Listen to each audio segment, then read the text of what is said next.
advised that the views and opinions of the hosts and guests do not reflect those of the station.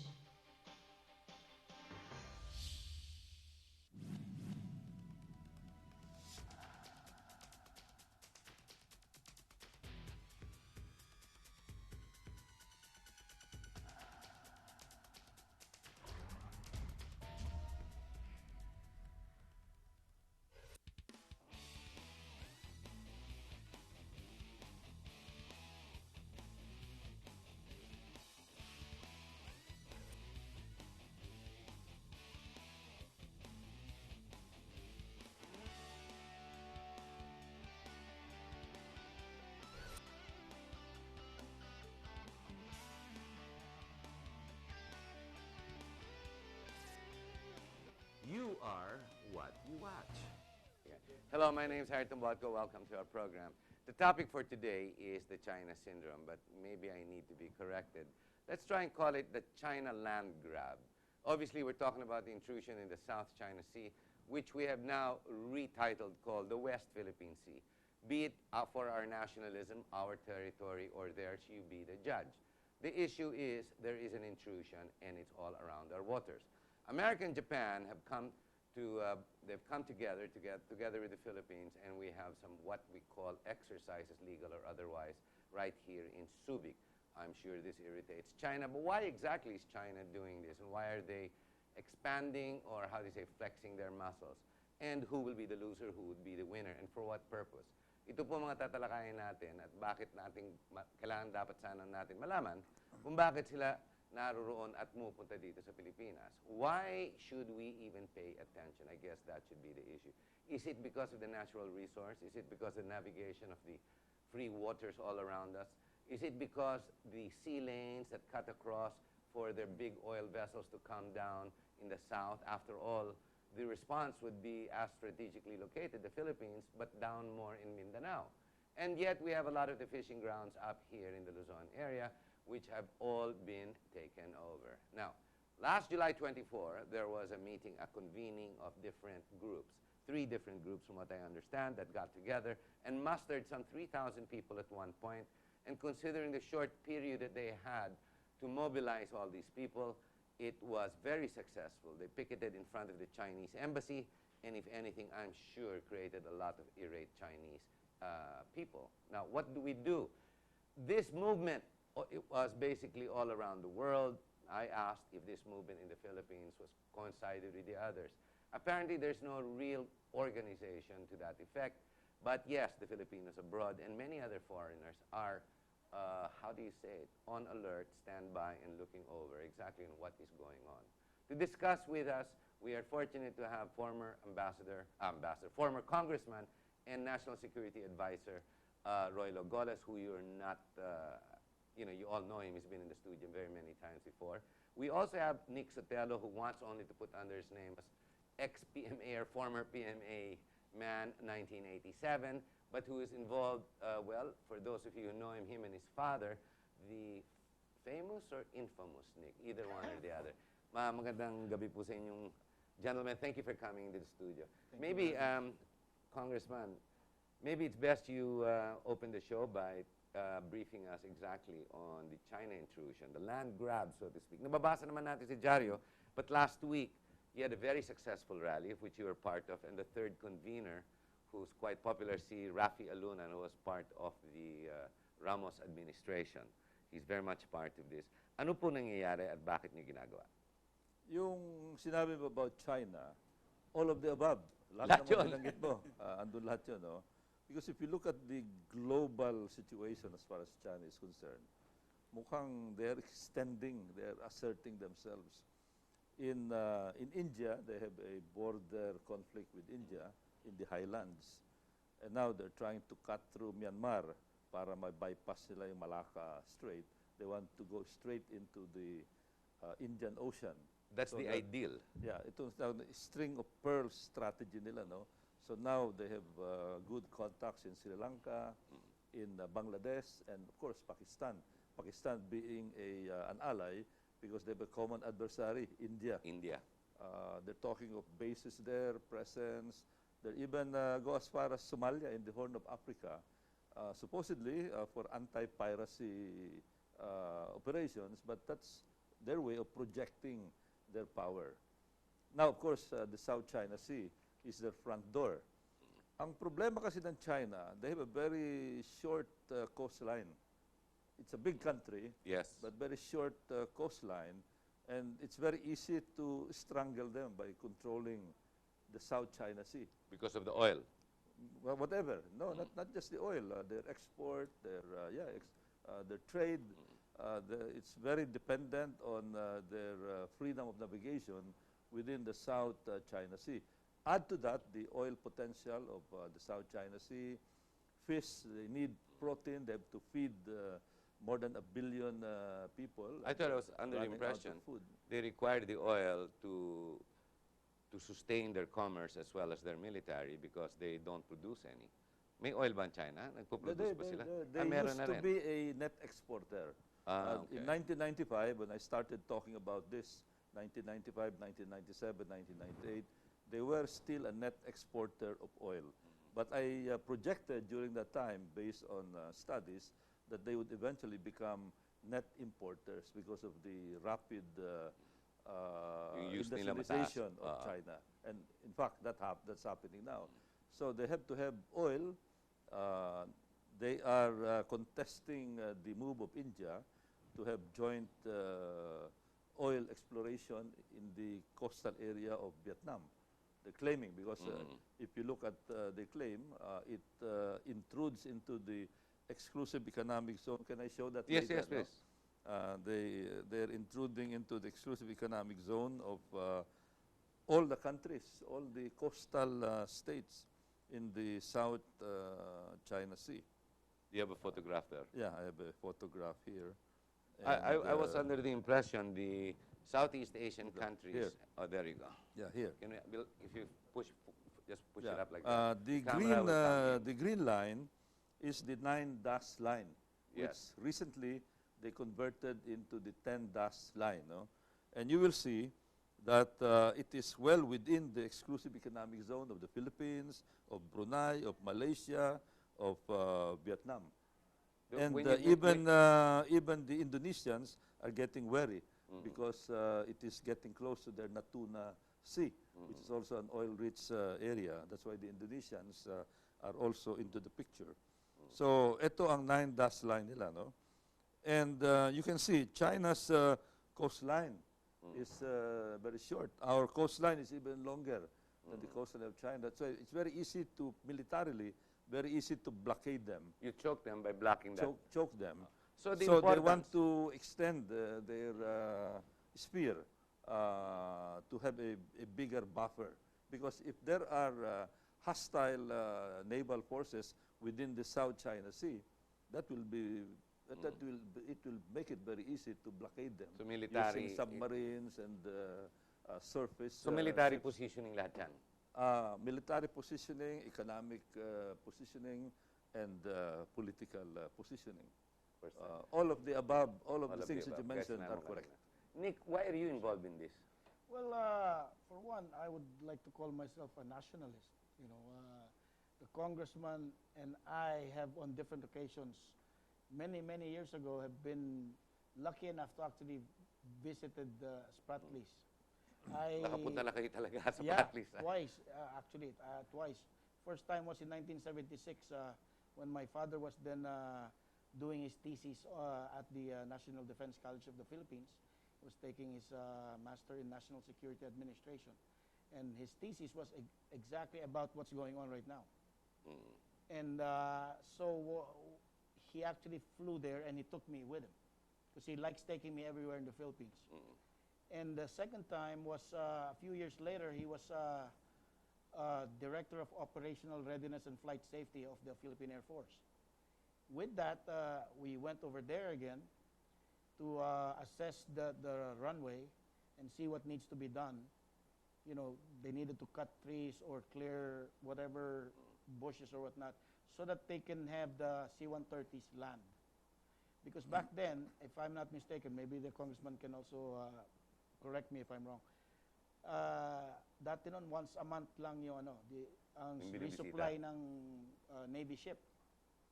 You know, and if need be, at least with the Air Force C-130s, they can do it every week. And that's why I was able to go there twice, you know, and that's my personal attachment to that area. You know, I would say only a handful of people in this country will ever visit that place. Hopefully everybody gets to see how beautiful it is. Ito. I was one of the first to reach... Let's get the camera to look into this. One of the first to reach the Spratlys. This was in Para kayo 1971. si MacArthur. A fresh graduate of yeah. Annapolis. I was with some intelligence people. We were the ones who offloaded troops and equipment, weapons and supplies. And ito another picture with you can see the you can see the Marines in the background offloading. That's it, the Spratlys, huh? Yeah, in Spratlys. This was in 1971. That's me there. Much younger than we are today. Look at that body. So anyway, So yan ang no?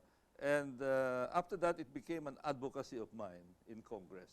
In 1995, when later I'll show you some pictures also of how this issue started in 1995 when they occupied the Mischief Reef. That was their first overt and brazen move to go into our exclusive economic zone and occupy.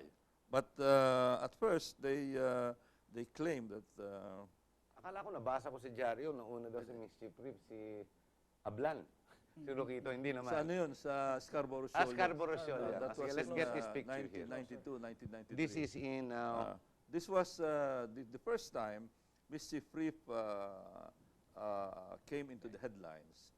Was when the Navy discovered that the Chinese built structures there, and this was the structure. But the Chinese gave the assurance that these were temporary shelter for the fishermen. Sabi nila, okay lang, don't worry about it. The ambassador We fell for it. on record. Don't worry about it. That's only temporary for our fishermen. And we fell for it. Naloko ang gobyerno noon. Yung pala, tatayo na sila. After that, 1999, I flew over the Mischief Reef on board the C-130. We flew very low, mga 500 feet, and I was able to see with my own two eyes construction going on. Kita mo, nag-spark yung mga welding doon. So in other words, steel yung ginagawa, no? Not anymore the wooden temporary shelters. Nakikita ko yung nilagay nila yung perimeter, naggumagawa sa parang some kind of a dam. And then parang wharf. Yeah. Tapos ito na yan. Ito na yan. From temporary shelter, it is like a fortress already. And there are troops there. They are armed. They have sophisticated equipment. May helipad na rin yan.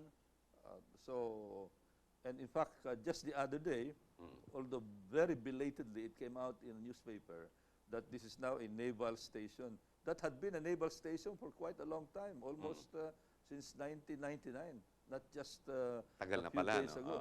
So we have a naval station of the Chinese right here inside our exclusive economic zone. Kaya nga kami ni Nick, medyo nagtatampo kami doon sa mga ibang Pilipino na nagwawala sa US Embassy pag mayroon dumadaan na destroyer o submarine, dumadaan lang. And they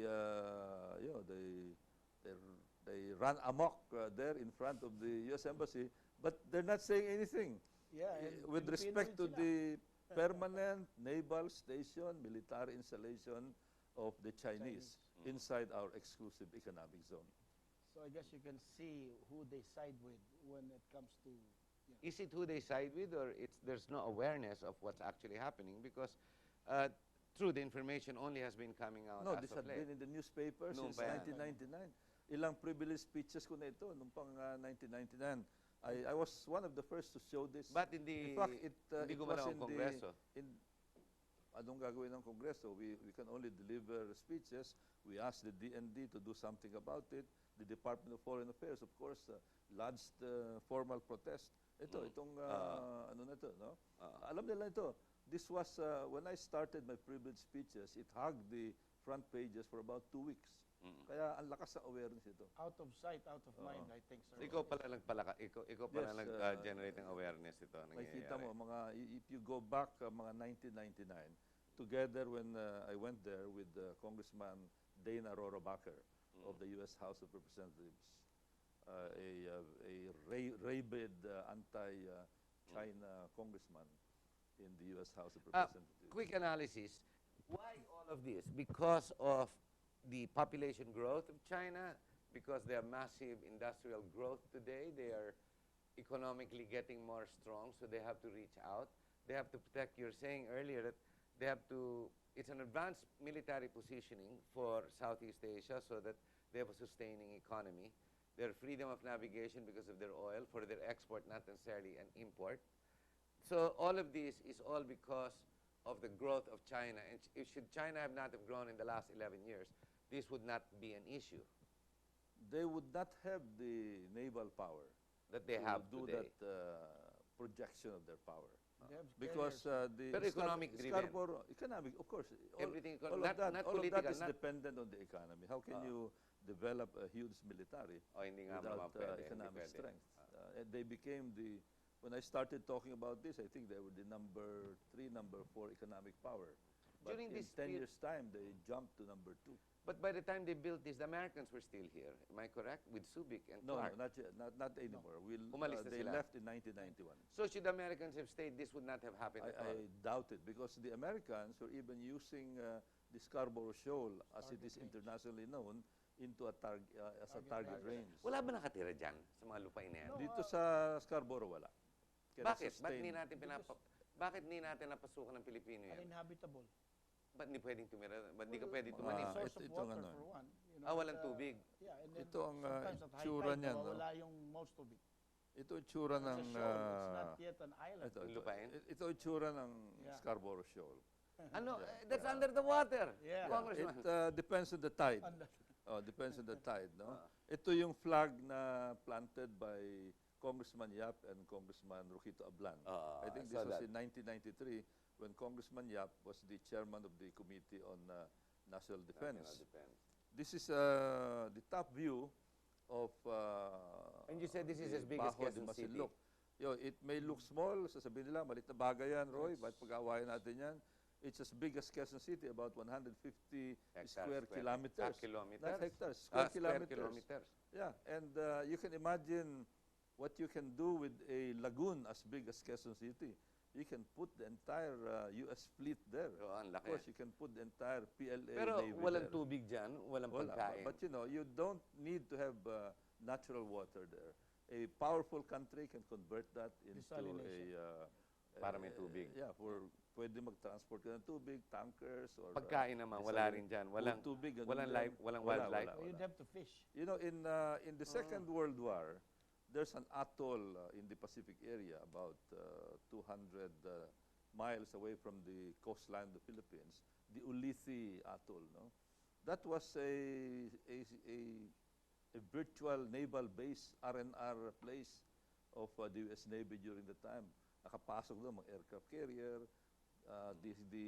To help The them. grandfather of Senator John McCain was the task force commander of a fleet that went inside. R&R yan, it's maybe about 2 times the size of Scarborough Shoal. So you can imagine what it can do. Itong area na to, no? Yung underwater ang Mischief Reef, but they were able to convert that into the structure that I showed you. Yes, yes. This one has some protruding areas, much bigger. Ito, pwede mong Lupa. i-develop ito eh. There's a lagoon, there's a channel there. Pero hindi naman nalulunod dyan because the other picture I saw was just a rock protruding out of the water. No, but all you need is parang pier construction technology. So kaya, Which, so you can build on top of it is what you're kaya, saying. Kaya nila. It may be underwater, pero you can build up. I-reclaim I-reclaim lang. lang. Yan, doon sa paligid. Of course, they'll retain the lagoon because it's a safe harbor pass on, for ships. No? But the area, they can construct all kinds of buildings there. So these atolls really are based for R&R, not necessarily for fishing, but it's also for fishing. Sinasabi mo, Fishing, it's a multipurpose. It can be Multipurpose. converted into... No, di ba may you can langis see, din daw dyan pag merong pinag-uusapan? mischief reef dyan, no? And then mischief reef is bandang south na, no? I'll show you. Magkakatabi lahat yan? Magkakatabi yan. Ito, no? Ito ang mangyayari dyan, no? Ito. Dito. Mischief reef is somewhere here. Scarborough is here. What would be the And distance then of the A to B? second Thomas Shoal is down here. So ngayon, they're already looking at our Ayungin Now, yes. station there, the second Thomas Shoal. So you can have 3 stations. And with that, you can control the Palawan Passage, which historically is where all this about 200 ships pass through every day, carrying the commerce of China, China, and Taiwan, Southeast Asia. Japan, South Korea, even the Philippines.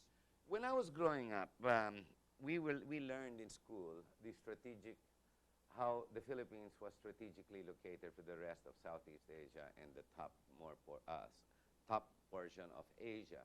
And we always contended, we were taught in school that this is the reason why there's a lot of American interest here in the Philippines and whatnot. How is it the Americans let it go that this has become the case? Or we have let it go? Are we such a stupid people that the different governments since the birth of the Republic have realized the threat that has been creeping and we just let it go? I mean, I learned from school in social studies that the Philippines was a strategic located island for most of the rest of the world, well, for this part of the world. Kasi dumadaan sila dyan, di ba, pababa. And yet we let it go knowing this and the different governments. Bakit napayagan sila? Is this nakaligtaan, nakalimutan? So, Nick, ang pasagutin muna natin Well, yan. sir, I think a lot of it is, complacency because we had the Americans here. We did not build up our armed forces the way we should have, relying on them the whole time. And when they left in 91, we were left, We were barren. Wala in a na tayo. gunfight with not even a knife. So the nationalists won, losing the country. Yung ang nangyari kasi dyan, na pinagbotohan, no? Pinagbotohan ng yung, Senado. whether to extend Yes. the basis agreement or not.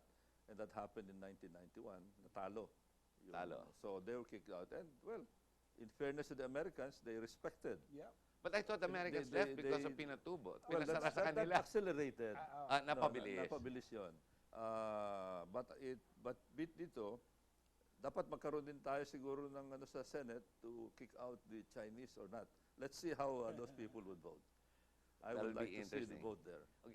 We're going to have to take a short break. We're in the bottom of the hour. When we come back, maybe we can discuss, now that you've set the stage of all the issues that are presently going on, we can look at solutions or options that might be left available to us. Be it, you said, the Senate, be it to talk it out, or to go to war with a big bully. I mean, if that even happens. I mean, can David win over Goliath, so to speak? Or should Americans get involved? Should we invite the Americans back in? Should we change our constitution to protect ourselves? Should we require Big Brother to stay in the Philippines to help us? And what are the issues the Americans even have with China and us, with the rest, in comparison with the rest of the other interests of Southeast Asia? When we come back, let's discuss these issues. Ladies and gentlemen, kayo po mga nakaupo dyan nanonood, hindi naman sa tinatakot namin kayo, pero ang totoo po niyan, mga sinabi po sa inyo, nababasa nyo na sa dyaryo. Pero tayo, malayo naman sa atin yan, malayo naman yan eh. Isipin nyo, no, hindi naman ganun kalayo. Tsaka marami naman tayong nationals na Chinese din. Ang problema nga is the growing economy of China and where it's going. If you want to know more and you want to help, the idea is to sit back, listen, get your water now, go to the toilet now should you wish. When we come back, we'll talk about the options, the solutions that are made available for us. Stay with us.